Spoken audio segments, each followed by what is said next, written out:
দর্শক বন্ধুরা, এটা ছিল একটা ভয়ঙ্কর কালো জাতের সাপ। একটা বাচ্চা মেয়ে খাবার খেতে বসে, তার শোকেসের নিচে এই সাপটা বসা ছিল। ভাগ্যিস বাচ্চা মেয়েটা সাপটা দেখে ফেলছিল, তা না হলে তো ওই মেয়েটার খুবই বিপদ হতো। তারপর সে ডাকচিক দিয়ে বের হলো। বের হওয়ার পর অনেক লোক জড়ো হলাম, অনেক লোক আমরা জড়ো হয়ে সেখানে দেখি সাপটা কোপ দেওয়ার কোনো কায়দা ছিল না। তারপর একজন লোক হঠাৎ করে আর একটা ওই ফুলকুচি দিয়ে কোপ দিল। কোপ দেওয়ার পর সাপটা পড়ছে। দেখেন সাপটার অবস্থাটা দেখেন, কালারটা দেখেন, রঙটা দেখেন, সাপটার কত বড় ফনা ধরছে।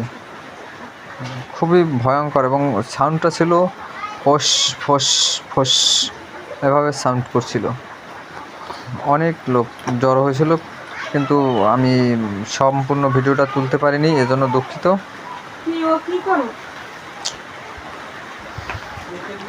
দেখেন ফনাটা কিন্তু ছাড়ছে না, কত বড় ফনা। খুব এবং সাউন্ডটাও ছিল খুব ভয়ঙ্কর। পাশে আর একটা গর্ত ছিল। আমার বোধহয় এই কারণে আপনারা বৃষ্টি বাদলের দিনে ঘর দুয়ার পরিষ্কার পরিচ্ছন্ন এবং পাশে যদি ছোটো গর্দা টর্দা থাকে সেগুলো আটকিয়ে রাখবেন, খেয়াল রাখবেন সর্বদা। সবাই নিরাপদ থাকবেন, সুস্থ থাকবেন, এটাই সর্বদা কামনা করি। ভিডিওটা একটু শেয়ার করে দিন।